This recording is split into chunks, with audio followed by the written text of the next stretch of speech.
I want the bets from Betting Weekly, because we win, that is our motto. Sometimes we win, sometimes we don't win. Don't give us the bird, don't give us your stink eye. We try our best, and we're successful.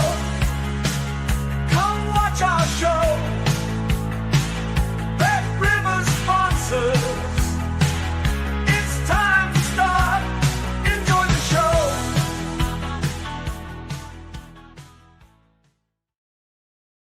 Hello, everybody. Simon Holden here. It is Tuesday. It's Betting Weekly Live. It's been a bit of a magical mystery tour with Dangerous Dan Roebuck giving false info about who was on the show, and then a little error on X, but I can tell you it is me, Simon Holden, with Lewis Jones. Our first time together, mate, and a little mystery edge. Who was going to be here when the music stopped, but it is you. How are you, sir?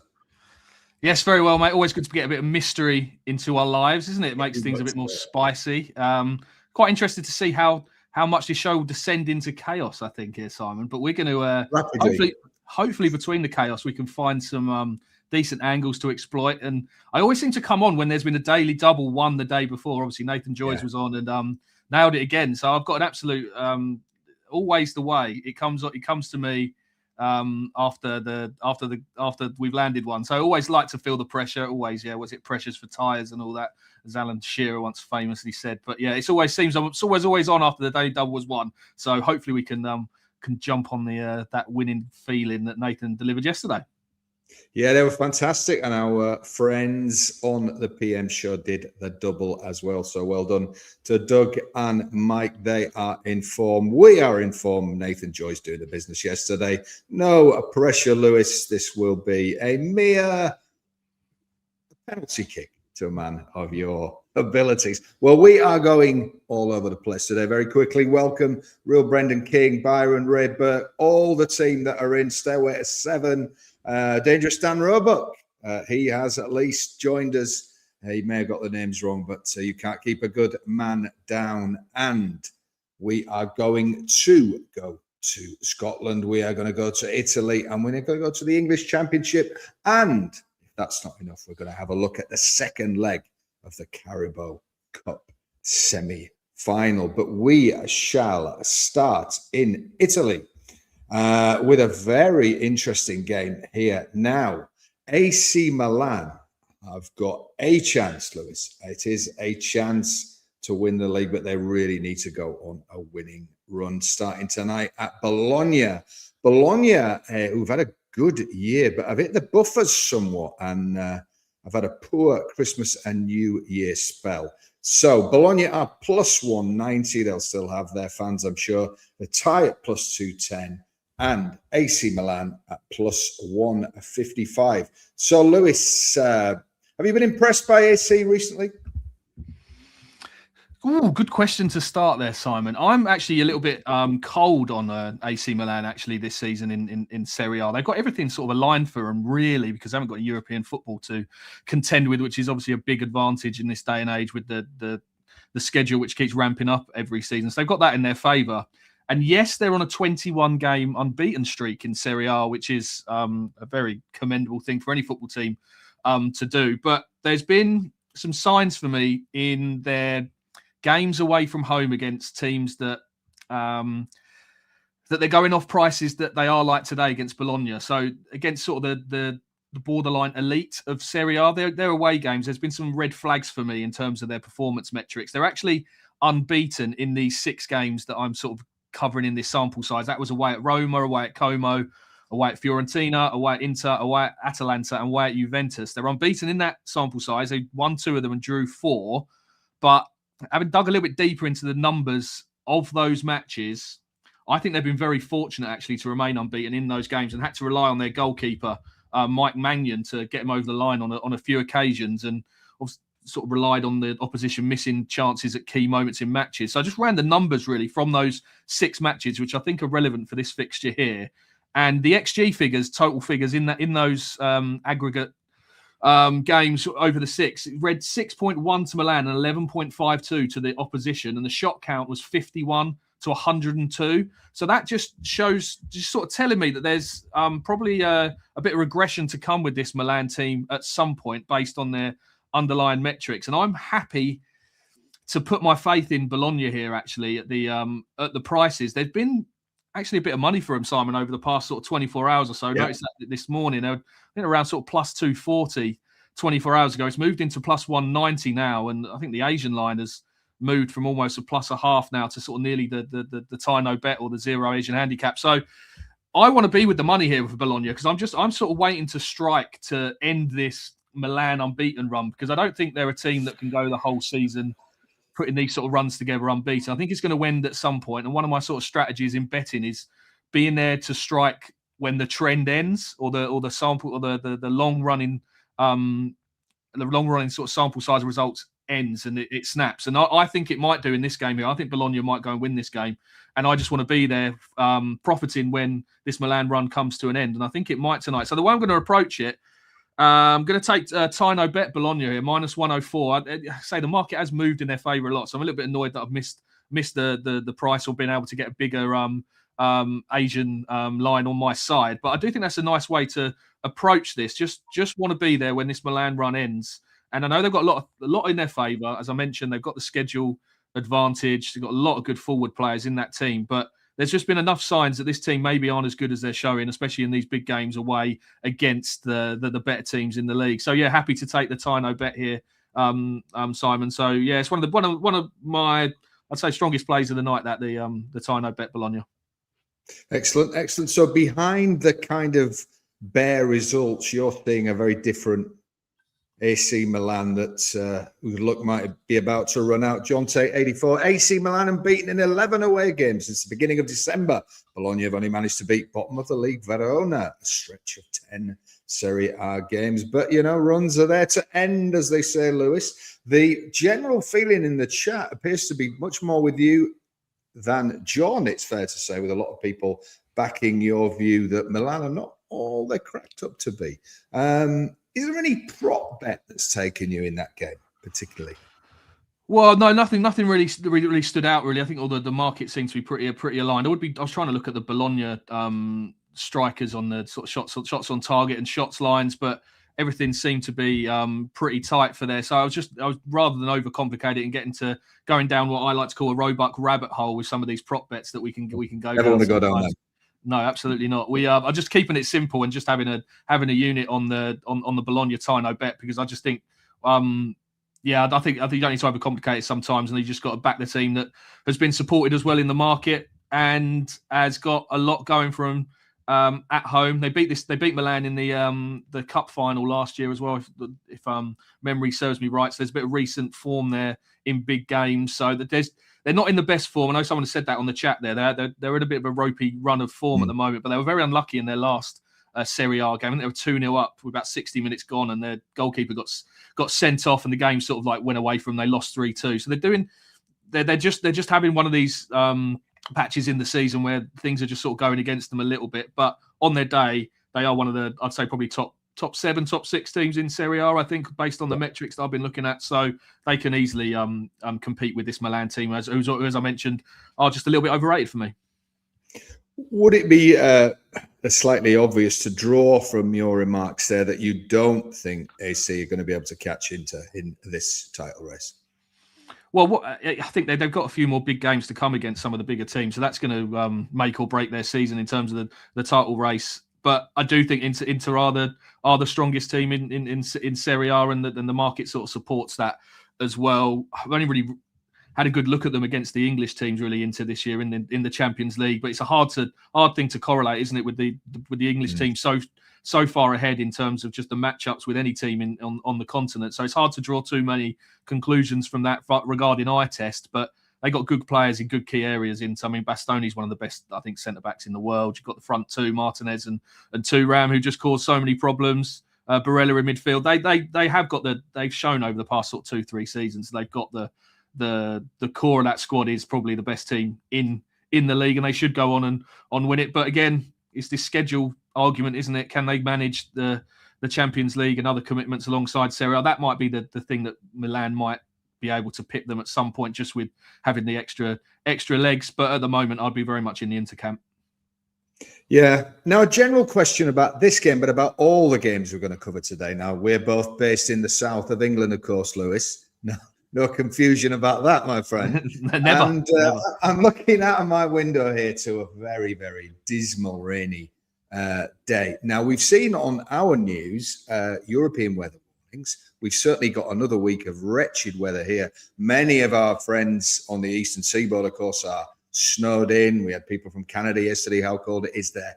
With this deep midwinter bad weather, particularly heavy rain, with the heavy pitches, with a much more kind of physical, slower game, does that affect both your selection process and the amount of money you prepare, the strength of a selection? Are you weather influenced? Yeah, it's an interesting question. I've had this asked to me a few times, actually, regarding the Not weather. As good, though, the way they asked it. Obviously, this question was the top of the list. It was perfectly delivered. Yeah. I'm more of a I'm more of a wind man, to be honest, Simon. I like to. I think that is the key thing. If you can factor in some sort of bias with the wind direction in a football match, and that's normally done by being on the ground or having someone in and around the fixture, because it can cause such a huge bias in half to half in terms of, especially like corner bets and things like that, because you've got such an advantage with the wind behind you in that sort of frame of the game. So I would be more looking to exploit any sort of wind bias in a game if I was going to factor weather into the mix. But it doesn't come into my thinking, say, tonight. I know we've had one game called off, haven't we, already in the Championship? Yeah, tonight, we're down to 3. Yeah, the Portsmouth game off. I tend not to factor any of the weather in, just because you can tie yourself in knots sometimes with trying to find an angle with the weather. So I just feel like it's not really a strong enough reference point to factor into my decision making. Just it would be if we could find a wind bias somewhere. Some grounds do have them. When the wind blows, it is very difficult to play into the wind sometimes. So that's one thing I do look for, but not for wet weather. I just think I'll just tie myself in knots if I'm starting to dig that deep into the sort of variables. Excellent. Now, Grazer 1906 says, I thought the Sunderland pitch last night wasn't great compared to standard Premier League pitches. Certainly wasn't great the bit that Burnley played on. Sunderland, the gift that keeps on giving, Lewis. I mean, they're one of the shocks of the season. So we'll maybe come back to that angle later. So thank you for that. I think unless it's a really sort of pretty football team who keep it on the ground, whatever, and might not like midweek. So I think you're right. I think you should just, if you fancy something, do it. Now, we're going to briefly look, before we make a rare trip north of Hadrian's Wall, on who were the winners and losers yesterday, and tell you tonight's streams. Now, Monday soccer winners and losers were 22,330. I love how we got to that amount.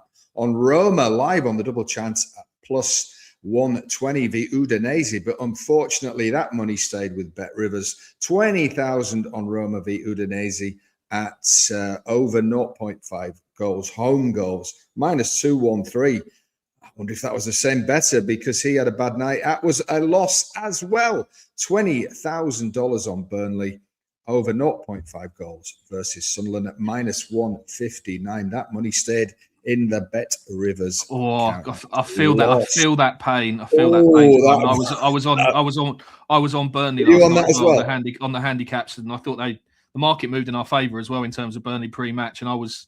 Yeah, I mean, that's got to be one of the worst bets I think I've placed this season, that Burnley handicap bet, based on that performance. It was atrocious. I think it might be the worst performance I've seen from a Premier League team in a very, very long time. In terms of their XG output, it was the lowest any team's produced all season. No intent, nothing from Burnley. It was a horrible watch. You know, when you've placed the bet and within about 10 minutes, you just know that you have just done your money. It was just one of those situations where you try not to dwell on it too much, because it could affect your confidence, because it was a real bad one, but we just got to move on.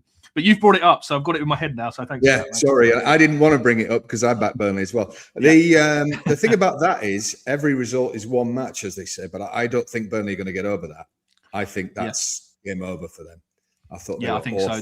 They were. It was I think Scott Parker afterwards said it all. He didn't hold back in his criticism of his team and said they just lacked everything. He called them childish, I think was one of their was one of his key quotes from the match, and that just says it all really. It's they are the worst team in the I know that the table doesn't suggest it, but I think if I've had a good bet on Burnley to finish bottom, and I think the price is still knocking around and it's still okay. So I think this Wolves team have shown they are capable of picking up points in this division.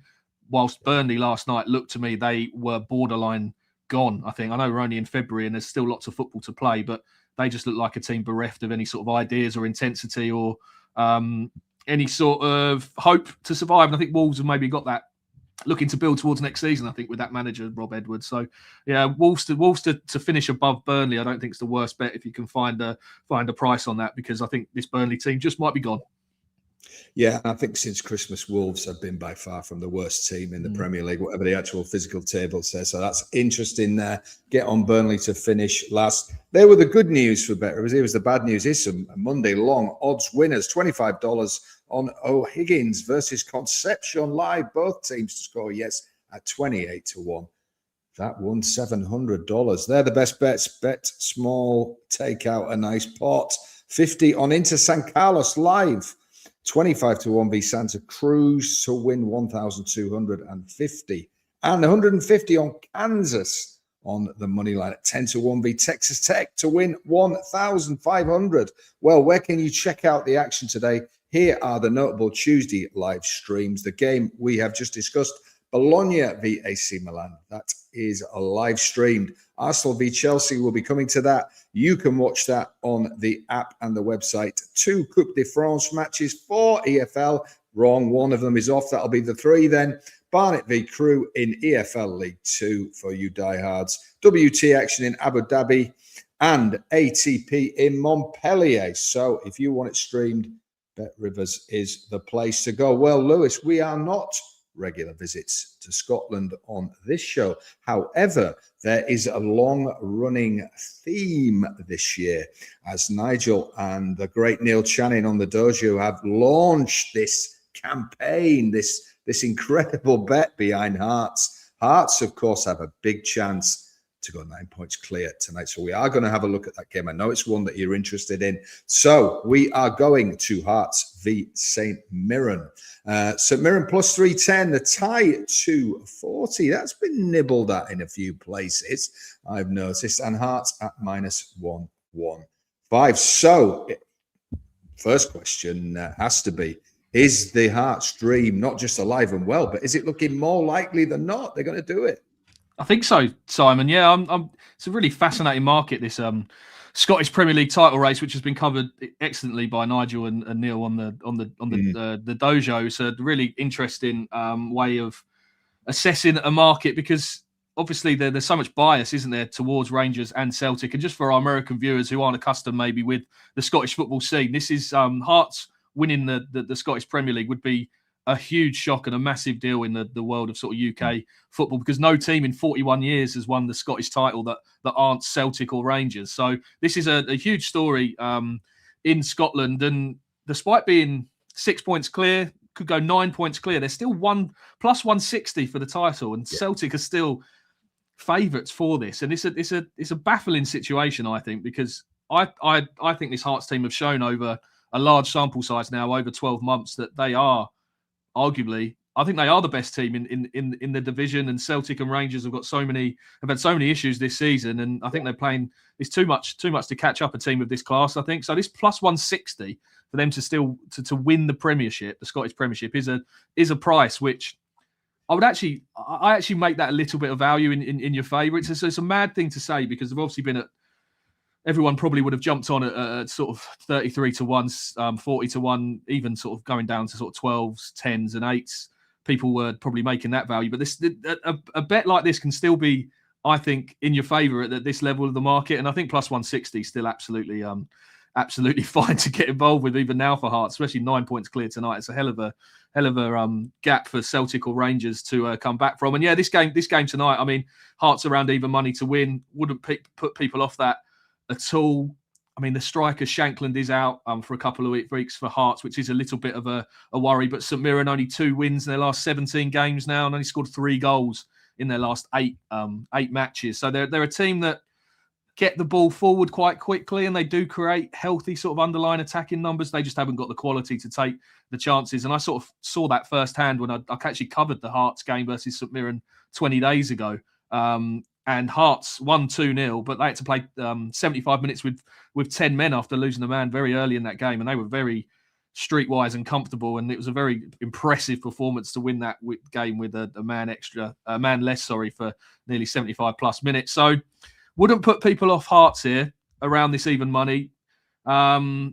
But I think I would just, instead of backing even money, just go and jump on the plus 160 for them to win the league. Exactly. I think if you don't mind tying your money up for another few months, I still think that price is going to dramatically shorten between now and end of the season. So it's a strange one because obviously you've missed the boat in terms of the big prices. But if you go at it from a fresh set of eyes now, where we are, plus 160 for the title is still too big, I think. Would you agree, Simon? I would. Actually, was going to say to you, you'd rather answer the question. What's the better bet, to play the money line tonight or to just play that 160 with the chance that it could be a draw tonight and you still win the league? Well, exactly. It's all about whether you want to tie your money up for that long. I think I think it is quite a short price to be tying your money up. It's only 3-4 months though, so it's not too bad, I don't think. So I would rather take the 160 on them to win the league than take tonight's price, and then you're still invested. You can still get involved with the match tonight, and you've got more of a long-term project, and you can jump on the rest of the lads and lasses that have backed this Hearts gamble, which is a fantastic story, and it's great. I think I'm on at sort of plus 300. I was very late to the party. I managed to get on at sort of those prices, so I'm sort of invested in Hearts as well and want them to get the job done. And I think it's just a fantastic story to sort of have a sort of an emotional attachment to, because this has never happened in my lifetime. Rangers or Celtic not winning the Scottish Premiership, so to see it happening is very unique things. I've seen a lot of things in my time sort of working and loving football my whole life. So 41 years is since Rangers Celtic didn't win it, and financially invested in history to Hearts to make history. So it's very exciting, I think. Well, I can remember Sir Alex Ferguson jumping up and down as Aberdeen took it, but there you go. I must have been extremely young and just imagined that I remembered it. But there you go. That's for another day. John Tate, that St Mirren are on a bad run. Quickly want to mention something that Real Brendan King said earlier. Poor run despite Celtic beating Celtic in the final, 7 without a win in the league. Hearts unbeaten in 5, dropping points Celtic in that sample. Hearts -1 probably fair, John thinks. Real Brendan King, I do want to quickly say that because something to put everybody in the old diary is that Wolves play Burnley on the last game of the season. Could that be interesting? I didn't know that, actually. That could be. I didn't know that. That is a very interesting. I think if the title's done and dusted, as it may well, it's one of those last days where instead we all start looking at who, Forest, Wolves, everybody focusing on those games and just leaving the top of the table. But we shall see. So much to do before that. But of course, the Hearts story. Just to quickly, if people don't know, and I think it's really important we say this. You said earlier you were on at plus 300. We know that Nigel Neal, loads of other people, when the Tony Bloom takeover was announced, jumped on this Hearts, the idea of him bringing his style in.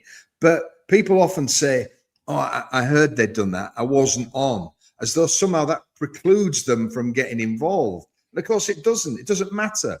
If you think plus 160 is a great bet, forget everybody else. Just think of your own betting and get on that if it's value. You must have heard people say that. I missed the big prices. Doesn't mean that the current price isn't good. No, exactly. It's looking at it with a fresh pair of eyes, isn't it? You've just got to try and assess the situation as you see it now, and you've got all the information that you throw into the probabilities, etc. And I just think there's so much bias in the market towards Rangers and Celtic too, historical bias. Inherent, So I think that's the really simple way of looking at the market. It's just completely skewed by something which isn't relevant in the here and now. Really, it's like looking at sort of historical data with head-to-heads in football matches. I mean, it's absolutely worthless, really, in terms of when you're looking at a game in front of your eyes. And I think if you do that with the Scottish title race at the moment, you come out looking at that plus 160 for Hearts going, that is just at least maybe 10% too big still, I think. So it's it's a fascinating betting heat, because I keep looking at the prices when Hearts go 6 clear, when they go when they win on the weekend and Rangers slip up, I just think, well, they must be odds on now, and they never are. They always seem to be a little bit too bigger than they are. And if I was, I probably should have been topping up every time I thought that to myself on this Hearts bet, but I haven't. I've just sort of stayed on my plus 300. I probably should have been topping up as the season progresses, but that's the state of affairs at the moment, and I think they'll win it. So they've got to be the better 160. It's the biggest story in British football, isn't it, in terms of betting since Leicester's Premier League win. And the echoes of that are huge because the whole way through you had that inherent kind of bookmaker bias and football fan bias saying what's in front of my eyes can't be happening. It's illogical, therefore it will not continue. Nobody cottoned on till way too late. And I think there are echoes of that at least. So there we go, folks. If you're not on, don't think you are out of this Hearts bet. You can still get on and be part of the celebration should they do it. Now, on the subject of celebrations, we have a bonus bet offer for you here, which I am going to tell you all about. You can bet on whatever sport you want with this bonus bet. Tennis, soccer, basketball, anything. Bet on it with the February Fun Bet. Betting Weekly and Bet Rivers have teamed up to give you a $10 bonus bet at Bet Rivers, your hometown sports. But when you enter the bonus code BW201, that code again is BW201. Now, this offer will expire on February 15. You've got to be 21. I brought my passport in case anybody wants to check, Lewis. Eligible players only. If you have a gambling problem, please call 1-800-GAMBLER. That's gambling problem. Call 1-800-GAMBLER. So that is the bonus bet. Well, getting involved. Well, you should get involved with, if possible. That's easy for me to say. Now we have the second leg of the semi-final that some of you in the chat, those of you not arguing in the chat, have been waiting for. It is the second leg, and Arsenal still on the verge of a sensational season where they could scoop the pool and take the lot. They take a lead into the second leg. It's Arsenal minus 143. The tie is plus 295. Of course, that's the tie in 90 minutes. And Chelsea plus 350. Now, Lewis, we spoke earlier in Italy and about AC that you believe there's a story behind AC Milan.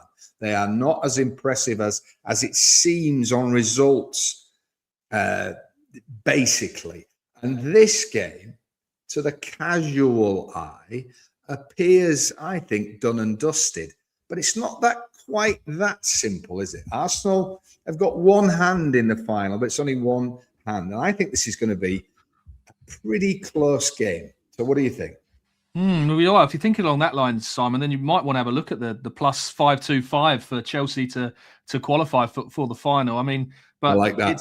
You do. Like, I'm a little cold on that. I've got to be honest. I think it's a very, very tough thing to do what they've got to do here and come back from losing the home leg in a League Cup semi-final from the first leg, because only two teams from the last 32 have managed it across League Cup history. And what Chelsea have to do here is go and beat what the markets and what all the ratings and all the smart people have as the best team in Europe on their own patch. So I think it's going to take an almighty effort from this Chelsea team, or a huge amount of luck. Obviously, that can play a part in football over 90 minutes to go in their favour. But I think this plus 525 is going to probably draw people in just on that basis. But it's not really something for me. I suppose if you are going to back that, the hope comes from the fact this Arsenal mentality angle, and I think as something I try and factor into my decision making when I'm making decisions on football teams, and it's quite impossible to quantify, isn't it? This human factor around psychology and mentality, but it's probably not built into that Chelsea price. The fact that Arsenal have still got to get over the line in a lot of these big games, and it's something I'm clinging to in the Premier League title market, because I've taken on Arsenal. I took them on a bigger price than they are at the moment. So I mean, all sorts of issues with that bet at the moment, because they are just getting the job done. But there's still a little bit of hope because of this mentality factor that's hanging over them. We saw how nervous they were in the games with Liverpool at home, Manchester United where they got beat, and the key thing for me here is that they haven't won anything under Mikel Arteta for 6 seasons. And it's not only they haven't won anything, they haven't made a major final in the last 6 years either. And that really surprised me, actually. I was making sure that was correct. And they haven't got through a semi-final to make a final in 6 years under Arteta. So this is actually a big hurdle for them to overcome tonight, getting to their first final since the FA Cup win in 2020. So, and I'm sure Arteta is going to be aware of that. And it's just that I think all the prices here are quite well aligned with my thinking, really. I mean, Arsenal on, was it plus 3/4 of a goal? I think they're on the Asian line, and goal lines at sort of borderline 3. So I thought that the prices were okay there. The only bet that I sort of quite liked that can make a little bit of a case for was both teams to score at -157, because I think the game state is going to play a big part here, and Chelsea have to be proactive in the game, so that's in your side before a ball's on your side before a ball's kicked here, because they have to go and try and win the game. They have to open up, and there has been signs under this new manager Liam Rosenior that they are playing a little bit more maybe transitional and a bit more open than they did under Maresca. I mean, 7 games now, averaged 4 goals per game, total goals in Chelsea's matches. And the thing that really is tempting me towards this both teams to score price, and I think it will land, is the fact that Chelsea have scored in 19 of their last 20 away games and have scored in the last 8 as well. So, and even if you flip that, Arsenal 3 clean sheets now in 12 games. That sort of like resolute defensive structure is sort of regressing slightly. So I do think both teams to score is a good bet for this one tonight. It's just I do want a little bit bigger. I think if it sort of drifted towards maybe 140, I might be getting involved. But I think if anyone was going to sort of play a same game parlay, I think, or build a bet on this match, I do think including both teams to score, because Chelsea have to go there and give it a go, and they're going to be caught out at some point with just the riches in the on display from Arsenal in the attacking areas and from set pieces. So I do think both teams to score has got a good chance, but the market, it's a little bit too aligned for me to pull the trigger. But if it does drift a little bit, I may have a play. But there is a props bet I like, Simon. Should we move on to that? And that forms part of your daily double, I do believe, Lewis. Yes, really excited actually about this one. This is a lovely price to attack with Bet Rivers. Yeah, Noni Madueke, the Arsenal right winger, formerly of Chelsea, of course. He'll be playing tonight because Bukayo Saka's been ruled out with injury. That was confirmed just before we came on air. A reporter suggested that. So Madueke's in line to start again on the right-hand side of that front line.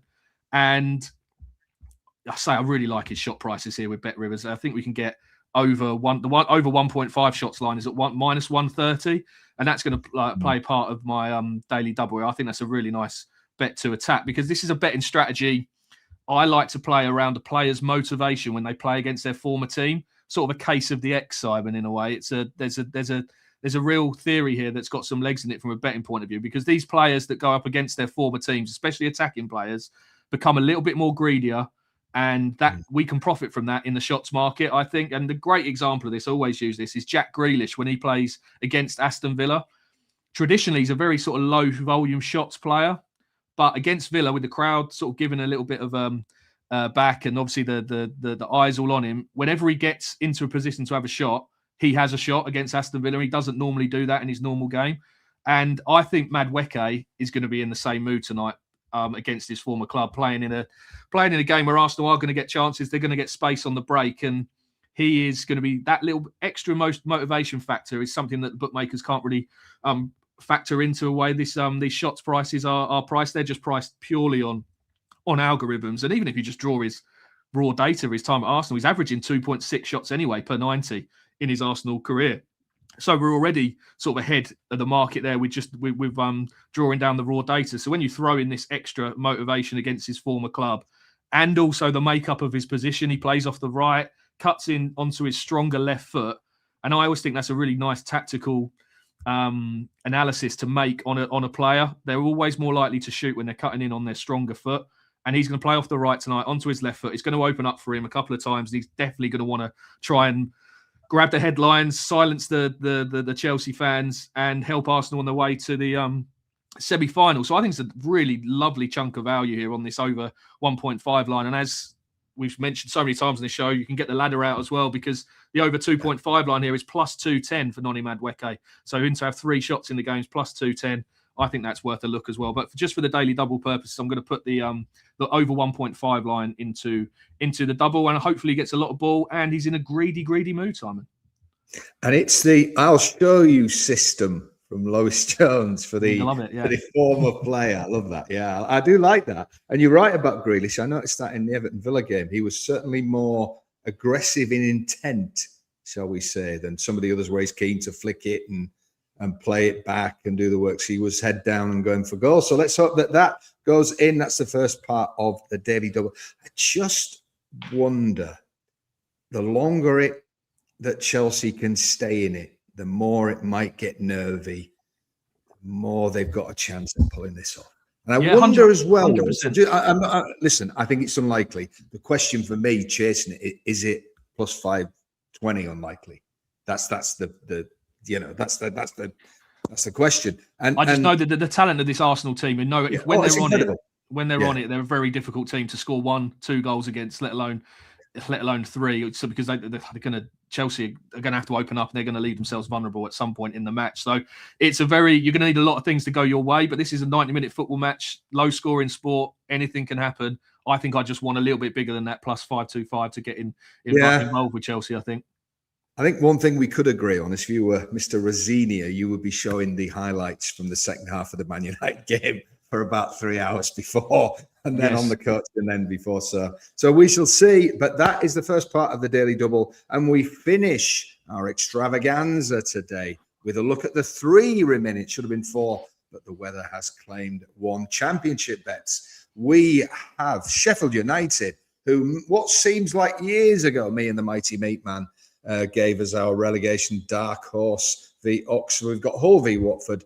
And we've got the battle of the, strugglers, makes it look like it's going better than it is for them. Blackburn and Wednesday. We'll come to that last. Sheffield, who, be a brave man that went against them tonight. Lewis, do you think this is pretty much as the odds suggest? Pretty matter of fact, they'll knock Oxford out of the way. Yeah, I think so. Yeah, they're a very, very short price, aren't they? But this is what you get when you put the sort of mix a cocktail together of Chris Wilder, Sheffield United, and Bramall Lane, because they're just like a strong team to go to war with, aren't they? With that manager there, I think he'll probably be their manager until the day he dies. I think it just seems to work for everyone associated with the football club. Chris Wilder being in charge, and he's got them going, moving up the league again. So good at home under his whole tenure in the Championship. He would just run his numbers from his home form with Sheffield United. It is remarkable. It was the backbone of their success last season. And they've won 5 of their last 6 games at home in the Championship as well. But, I mean, minus 300, isn't it? Tells you how much the market is expecting them to just do a job on Oxford here. So maybe you could have a look at the Asian line, -1. But Oxford are a team that do defend resolutely. They have got a bit of character, a bit of spirit about them. So there's no need for Sheffield Wednesday to put a score on them. So, again, it was a tough betting heat, that one, to come down on anything concrete. But, yeah, I think if you're looking at sort of trying to work an accumulator tonight, or a bet, or a same game parlay, Sheffield United look like one of the stronger fancies on the card in terms of the sort of traditional outright markets. Just thinking, your I'll show 'em theory. Chris Wilder's like a max bet version of that, isn't he? He's gone back to the same club and said, I'll show 'em, keeps winning all the time. Yes. So there you go. The Blades, could they still go up? What an unlikely story that would be. Who knows? We'll go to the second game now. A little brief view of us. That was nice. Enjoyed that. Hull City, one of the surprise packages of the year. Really playing some great football. Entertain Watford. Hull are +14. The ties +210. I've seen some sneaky money for that as well today. And Watford, the visitors, are +210. Now, Lewis, I thought Hull were a little bigger than I expected. Is that me showing some northern bias, or are they a bit of value tonight? Oh, yeah, it's a really Hull in the betting markets are really interesting, because they always go off prices that look very appealing based on where they are in the table. The fact they've won 9 of their last 10 matches, but the market, Simon, absolutely hates them because they keep delivering big results, but in terms of their underlying numbers and data, especially in defence, and this is the thing that builds and plays such a big part in the way that the odds are formed these days. There is such an overperformance going on from Hull this season in terms of their defensive metrics, especially. I mean, I was looking earlier and I was absolutely flabbergasted with the and I can totally see why the market doesn't rate them, because if you're looking at expected goals against figures, so this is sort of measures the quality of chances they are giving up to the opposition. They have the second worst defensive record in the league according to expected goals against. That's only Sheffield Wednesday have got a worse record than that. And if you compare their XG against numbers to Ipswich, who are behind them in the table, Hull's are twice as bad.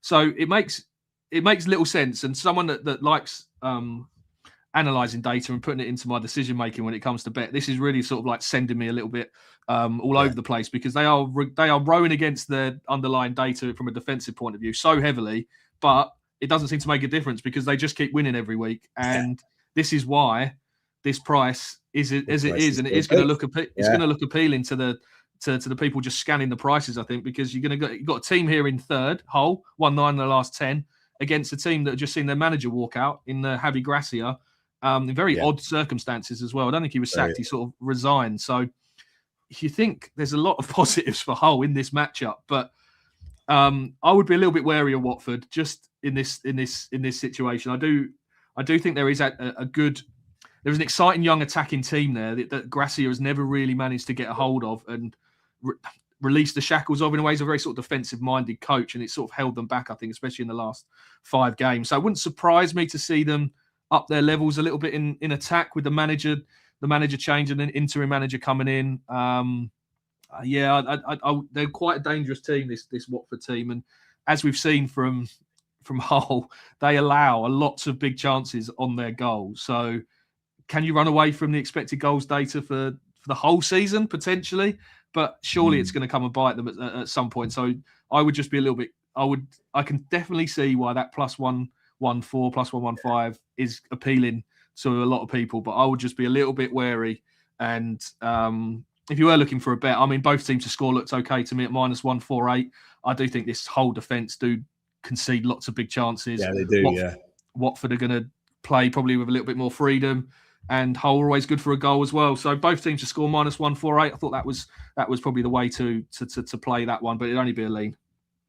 So Hull, for the underlying trends for the XG boys, are the Championship's version of Villa. You sat there scratching your head. How does this keep happening? But of course, the players go out thinking, don't worry, we always get a win in the end. And that starts to play out. It's incredible, isn't it? So just a lean there. Real Brendan King going to be on Hull. A few people sort of saying, like Lewis, that this can't continue. Reality will swoop down and whack Hull where it hurts. And could that mean Watford are the play? But no leads there. But we come now to the final game. And I'll give Lewis his credit. He has not gone for 2 informed teams for the second leg of his daily double. It's Blackburn v Sheffield Wednesday. As an expert once said about a very bad game that was coming up, this is a game, Lewis, to be watched with the sound down and the screen off, because Blackburn and Wednesday are playing some seriously poor stuff this year. It is fair to say even their diehard fans will be watching Hull Watford on the other side. So it's still a game you're going to go in for the second leg of the daily double. Where are we going in this game, Lewis? Well, you've painted the picture perfectly, and I would totally agree with you, apart from the aspect of not watching it, because this is a great betting heat, because the under 2.5 line, under 3.5 line for a game of this ugliness is exactly the type of bets that long term are the ones to back in football, because the market, I mean, we've spoken many times about how the market organically just tends to fade the underline, because from an excitement point of view, no one really wants to back it. But for the people out there that can stomach low scoring games, that maybe prioritize making money over enjoyment in football, this is a great opportunity to back the under 2.5 line, I think, because these teams, I mean, Sheffield Wednesday are obviously doomed, -7, and they had their issues this season. That's the biggest understatement of the show right there. They're in dire states. They're not scored in the last 8 games, I think it is now. Just getting beaten every week, just waiting for the season to end. And Blackburn have just sacked their manager and are on a horrendous run. And if you just look at their last 15 matches, Simon, the average goals per game in the Blackburn matches are only at 1.8, and 11 of those have gone under 2.5. 13 of them have gone under 3.5. And just when you factor in Sheffield Wednesday, lack of confidence, lack of motivation, lack of quality. It's going to be a low-scoring game, this one. So I just think if you offered Blackburn a 1-0 win here, they would just snap your hand off straight away. And I just think that's what they're going to go out for here. I don't think it's going to descend into a goal frenzy. Even if you look at it from both teams' perspective, it's very hard to see how this game could produce more than sort of 3 goals, I would say. So we've got even money, I think. Is it still even money, the under 2.5 line? Let's bring that daily double up if we can. It is. So we've got. We've not got. Yes, I've just checked. So it still is around even money for under 2.5 it's still goals. Even money.